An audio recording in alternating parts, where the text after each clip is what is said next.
السلام علیکم ورحمۃ اللہ وبرکاتہ۔ الحمد للہ نحمده ونستعینه ونستغفره ونعوذ باللہ من شرور انفسنا ومن سیئات اعمالنا من يهده اللہ فلا مضل له ومن يضلل فلا هادی له واشهد ان لا الہ الا اللہ وحدہ لا شریک له واشهد ان محمدا عبدہ ورسولہ اما بعد فإن خير الحدیث کتاب اللہ وخير الهدي هدي محمد صلى الله عليه وسلم وشر الأمور محدثاتها وكل محدثة بدعة وكل بدعة ضلالة وكل ضلالة في النار. أعوذ بالله السميع العليم من الشيطان الرجيم. يا أيها الذين آمنوا اتقوا الله حق تقاته ولا تموتن إلا وأنتم مسلمون. يا أيها الناس اتقوا ربكم الذي خلقكم من نفس واحدة وخلق منها زوجها وبث منهما رجالا كثيرا ونساء واتقوا الله الذي تساءلون به والأرحام إن الله كان عليكم رقيبا. يا أيها الذين آمنوا اتقوا الله وقولوا قولا سديدا يصلح لكم أعمالكم ويغفر لكم ذنوبكم ومن يطع الله ورسوله فقد فاز فوزا عظيما. وقال عز من قائل وَلِلَّهِ عَلَى النَّاسِ حِجُّ الْبَيْتِ مَنِ اسْتَطَاعَ إِلَيْهِ سَبِيلًا وَمَنْ كَفَرَ فَإِنَّ اللَّهَ غَنِيٌّ عَنِ الْعَالَمِينَ. اسٹیج پر موجود ہمارے فاضل گرامی شیخ شعیب جوناگڑھی حفظہ اللہ، ہمارے مکہ حج کارپوریشن کے امیر کارواں ضمیر قادری حفظہ اللہ، اسی طریقے سے اسٹیج پر موجود ہمارے بہت ہی سرگرم ممبر اس گروپ لیڈر کی حیثیت سے نظام بھائی، خرم بھائی اور عمیر بھائی، دیگر تمام حجاج کرام اور ہماری اسلامی ماں بہنیں، الحمدللہ ہم اور آپ یہاں پر حاضر ہیں، اور مقصد یہ ہے جیسا کہ آپ کو بتایا گیا کہ سفر حج پر روانہ ہونے سے پہلے حج پر جانے کے لیے ایک حاجی کو کیا کیا ایسی چیزیں ہیں، کون سے وہ امور ہیں جن کی رعایت کرنی چاہیے، اور کس طریقے سے سفر حج پر جانے کے لیے انسان کو تیاریاں کرنی چاہیے، اور سفر حج جو ہمارا ہے، حج کرنے کا مقصد کیا ہے، دیگر تمام چیزیں آپ کو اس نشست میں بیان کی جائیں گی۔ سب سے پہلی چیز ہمیں یہ جان لینا ہے کہ حج یہ ایک فریضہ ہے جو ہر اس انسان پر جو حج کرنے کی طاقت ہو، اللہ تعالیٰ نے اس کے اوپر حج فرض قرار دیا ہے۔ وَلِلَّهِ عَلَى النَّاسِ حِجُّ الْبَيْتِ من استطاع الیہ سبیلا ومن کفر فإن اللہ غنی عن العالمین۔ آل عمران آیت نمبر 97۔ اللہ کے لیے ان لوگوں پر حج فرض ہے جو حج کی طاقت رکھتے ہوں، اور جو اس فریضے کا انکار کرے اللہ تعالیٰ سارے جہان سے بے نیاز ہے۔ یہ وہ حج ہے کہ جس حج کی فضیلت کے تعلق سے اللہ کے رسول صلی اللہ علیہ وسلم نے صحیح بخاری اور صحیح مسلم کی حدیث ارشاد فرمایا، العمرۃ الی العمرۃ کفارۃ لما بینہما والحج المبرور لیس له جزاء الا الجنہ۔ ایک عمرہ دوسرے عمرہ کے درمیان گناہوں کا کفارہ ہوتا ہے، اور حج مبرور کا بدلہ صرف اور صرف جنت ہے۔ وہ حج جس حج کی ادائیگی کے لیے ہم آنے والے چند دنوں کے بعد روانہ ہونے والے ہیں، ہم سب دعا کریں کہ اللہ تبارک تعالی ہم سب کا حج حج مبرور ہو، اللہ تبارک تعالی ہمارے حج کو قبول فرمائے۔ تو وہ حج جو اللہ کی بارگاہ میں قبول ہو جائے، وہ حج جو سنت رسول صلی اللہ علیہ وسلم کے مطابق ہو جائے، وہ حج جس حج کو کرتے ہوئے آپ تمام قسم کے فسق و فجور، چھوٹے بڑے گناہوں سے بچتے ہوئے اگر وہ حج آپ کر لیں تو اس کا بدلہ اللہ کے ہاں کیا ہے؟ جنت ہے۔ اب جنت مل گئی، پھر اس کے علاوہ اور کیا چیز چاہیے؟ تو الحج المبرور لیس لہ جزاء الا الجنہ، یہ وہ حج ہے کہ حج کرنے جب انسان جاتا ہے تو حج کرنے کا دنیاوی بھی فائدہ ہوتا ہے اور اخروی بھی فائدہ ہوتا ہے۔ اللہ کے رسول صلی اللہ علیہ وسلم کی سنن ترمذی کی حدیث نمبر 738، جس کے راوی عبداللہ ابن مسعود رضی اللہ عنہما ہیں، اللہ کے رسول صلی اللہ علیہ وسلم نے ارشاد فرمایا: تابعوا بین الحج والعمرہ فإن المتابعة بینہما تنفی الفقر والذنوب کما ينفی الکیر خبث الحدید، کہ حج اور عمرہ پے در پہ کرتے رہیے۔ اللہ تعالیٰ نے مال سے نوازا ہے، حج عمرہ پے در پہ کرتے رہیے، جتنا ہو آپ کو توفیق ملے کرتے رہیے۔ کیا فائدہ ہوگا؟ اس کا بینیفٹ کیا ہوگا؟ فائدہ کیا ہوگا؟ فائدہ یہ ہے کہ فإن المتابعة بینہما تنفی الفقر والذنوب، آپ بار بار عمرہ کر رہے ہیں، توفیق ہو رہی ہے، آپ نے ایک بار حج کیا، دوسری بار تیسری بار کر رہے ہیں، فائدہ یہ ہوگا کہ یہ عمرہ اور حج کرنے سے دنیوی فائدہ ہوگا کہ فقر و فاقہ دور ہوگا، مال میں برکت ہوگی، مال میں بڑھوتری ہوگی، یہ دنیوی فائدہ ہے۔ اخروی فائدہ کیا ہے کہ حج اور عمرہ انسان ہونے کی بنیاد پر ہم اور آپ سے بہت ساری غلطیاں ہوتی رہتی ہیں، تو اخروی فائدہ یہ ہے کہ حج اور عمرہ ان گناہوں کا کفارہ ہو جائے گا۔ حج اور عمرہ کرنے پر اللہ تبارک تعالیٰ انسان کے گناہوں پر پردہ ڈال دیتا ہے، گناہوں کی مغفرت فرما دیتا ہے۔ جس طریقے سے کہ لوہار کی جو بھٹی ہوتی ہے وہ ٹیمپریچر آگ کا ہوتا ہے، جب اس کے اندر لوہا ڈالا جاتا ہے تو لوہے پہ جو زنگ ہوتا ہے وہ ٹیمپریچر آگ کا اس زنگ کو ختم کر دیتا ہے اور خالص لوہا باہر نکل آتا ہے۔ ایسے حج اور عمرہ کرنے سے انسان کے گناہ مٹتے ہیں اور فقر و فاقہ دور ہوتا ہے۔ یہ وہ حج ہے اور یہ حاجی ہیں جن کی منقبت یہ ہے، جن کا مقام یہ ہے کہ اللہ کے رسول صلی اللہ علیہ وسلم نے فرمایا کہ الحجاج والعمار وفد اللہ ان دعوہ اجابہم وان استغفروا غفر لہم، سنن ابن ماجہ حدیث نمبر 2883۔ اللہ کے رسول صلی اللہ علیہ وسلم فرماتے ہیں کہ الحجاج والعمار وفد اللہ، آپ حج کے لیے جا رہے ہیں، عمرہ کے لیے جا رہے ہیں، تو حج کرنے والے اور عمرہ کرنے والے یہ اللہ کے مہمان ہوتے ہیں۔ سبحان اللہ، ہم سب کس کے مہمان ہیں؟ اللہ کے مہمان ہیں۔ تو اس سے بڑی شرف کی بات کیا ہو سکتی ہے کہ آپ فریضے حج کے لیے جا رہے ہیں، آپ ایسی ویسی ذات کے لیے نہیں، زمین و آسمان کے رب کے آپ مہمان ہیں۔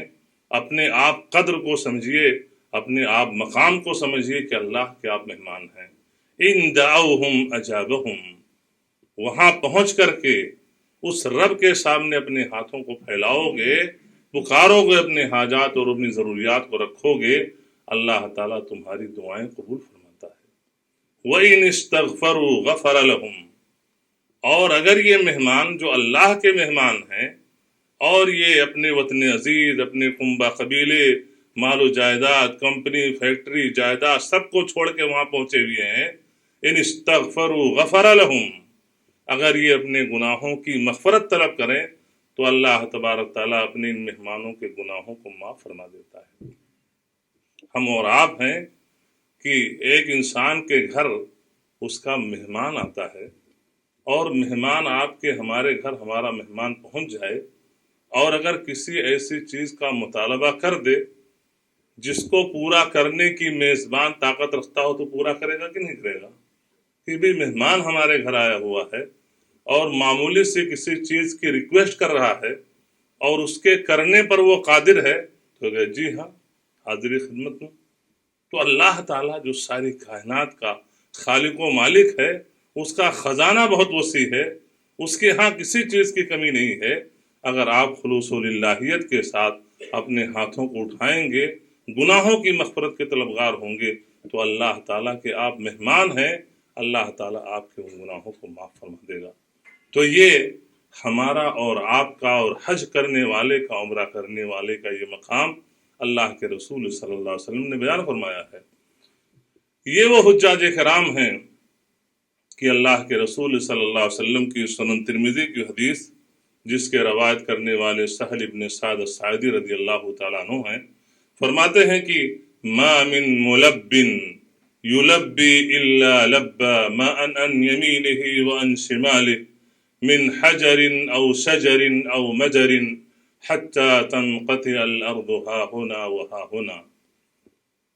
جب ایک تلبیہ پکارنے والا تلبیہ پکارتا ہے، آپ حج کے لیے جا رہے ہیں، میقات پہ پہنچیں گے، فلائٹ آپ کی ہوگی، میقات سے آپ کو اعلان کیا جائے گا آپ کی فلائٹ میقات سے گزر رہی ہے، آپ تلبیہ پکاریں گے، حالت احرام میں ہوں گے۔ تلبیہ کے کلمات کیا ہیں؟ لبیک اللہم لبیک، پڑھیے آپ لوگ یاد کیجئے، لبیک اللہم لبیک لبیک لا شریک لک لبیک ان الحمد والنعمت لک والملک لا شریک لک۔ یہ تلبیہ جب ایک حج کرنے والا، ایک عمرہ کرنے والا حالت احرام میں ہوتا ہے اور یہ تلبیہ اللہ تبارک تعالیٰ کے لیے پڑھتا ہے، تو نبی کریم صلی اللہ علیہ وسلم کی حدیث کہ اس کے دائیں اس کے بائیں جو بھی مخلوق ہیں، حتیٰ کہ یہ درخت، یہ پتھر، یہ جمادات، یہ گاؤں، یہ بستی، زمین کے چپے چپے سے، مشرق و مغرب سے جتنی بھی مخلوقات ہیں، سب کے سب تلبیہ پکارتے ہیں، لبیک اللہم لبیک لبیک لا شریک لک لبیک ان الحمد والنعمت لک والملک لا شریک لک۔ یعنی یہ تمام مخلوقات ایسے حاجی کے لیے شہادت گواہی دیتے ہیں، اور جتنی بھی مخلوقات یہ اس حاجی کے ساتھ، عمرہ کرنے والے کے تلبیہ کے ساتھ یہ تلبیہ پکارتے ہیں، سب کا ثواب اس حاجی کو، اس حج کرنے والے کو، اس حج کرنے والی خاتون کو ملتا ہے۔ تو کتنی بڑی شرف کی بات ہے کہ یہ ساری کائنات کی یہ مخلوقات جو ہیں، یہ آپ کے لیے گواہی دیں گے کل قیامت کے دن۔ تو یہ ایک حاجی کا، ایک عمرہ کرنے والے کا یہ مقام ہے، یہ مرتبہ ہے۔ اللہ تبارک تعالیٰ ہمارے سفر حج کو آسان فرمائے۔ اب چند نصیحتیں ہیں حجاج کرام کے لیے، آپ تمام کے لیے۔ سب سے پہلی نصیحت یہ ہے کہ ہم سب حج کے لیے جا رہے ہیں، ہماری نیت خالص ہو۔ خالص ہونے کا مطلب کیا ہے؟ کہ ہم اس لیے جا رہے ہیں کہ حج اسلام کا ایک پلر ہے، اسلام کا ایک رکن ہے، اور جو انسان بدنی طور سے فٹ ہو، مال بھی ہو، زندگی میں ایک بار اس کے اوپر حج فرض ہے، یہ حج فرض ہو گیا ہے، اسلام کے اس رکن کی ادائیگی کے لیے، اللہ کی خوشنودی کے لیے جا رہے ہیں، اور اپنے گناہوں کی مغفرت کے لیے جا رہے ہیں۔ یہ ہے اخلاص۔ آپ کا مقصد ریاکاری نہ ہو، دکھاوا نہ ہو۔ ہم حج کر لیں گے تو ہمارے سامنے حاجی کا ٹائٹل لگ جائے گا، حجن کا ٹائٹل لگ جائے گا، یہ سب چیزیں نہ ہو، اخلاص ہو اللہ کے لیے۔ دوسری نصیحت یہ ہے کہ آپ حج پہ روانہ ہو رہے ہیں، حج پہ روانہ ہونے سے پہلے جیسے یہ پروگرام رکھا گیا ہے، آپ کو حج کے تمام احکام مسائل بتائے جائیں گے۔ اس سلسلے میں آپ کو پمفلیٹ بھی، کتابیں بھی دی گئی ہیں، آپ اس کو پڑھیں، اس کا حج کے ارکان کیا ہیں، واجبات کیا ہیں، سنن کیا ہیں، مستحبات کیا ہیں، کون سی چیزیں ہمیں کرنی ہیں، کون سی چیزیں نہیں کرنی ہیں، کون سی چیزیں کر لیں تو ہمارا حج باطل ہو جائے گا، ہمارا حج قبول نہیں ہوگا۔ وہ تمام چیزیں پڑھ کر کے، اس کا علم حاصل کر کے، اپنے دل و دماغ میں بٹھا کر کے یہاں سے حج کے لیے روانہ ہوں، تاکہ آپ کا حج مقبول ہو سکے۔ حج مبرور کب ہوگا؟ جب آپ کا حج نبی کریم صلی اللہ علیہ وسلم کی سنت کے مطابق ہوگا۔ تیسری نصیحت یہ ہے کہ حج کے لیے جو آپ پیسہ خرچ کر رہے ہیں، جو آپ نے ہم لوگوں کو دیا ہے، جو آپ اپنے خرچ کے لیے جو پیسہ لے کے جا رہے ہیں، یہ مال حلال کا ہو، یہ مال حلال کا ہو، حرام کا نہ ہو۔ اس لیے کہ صحیح مسلم کتاب الزکاہ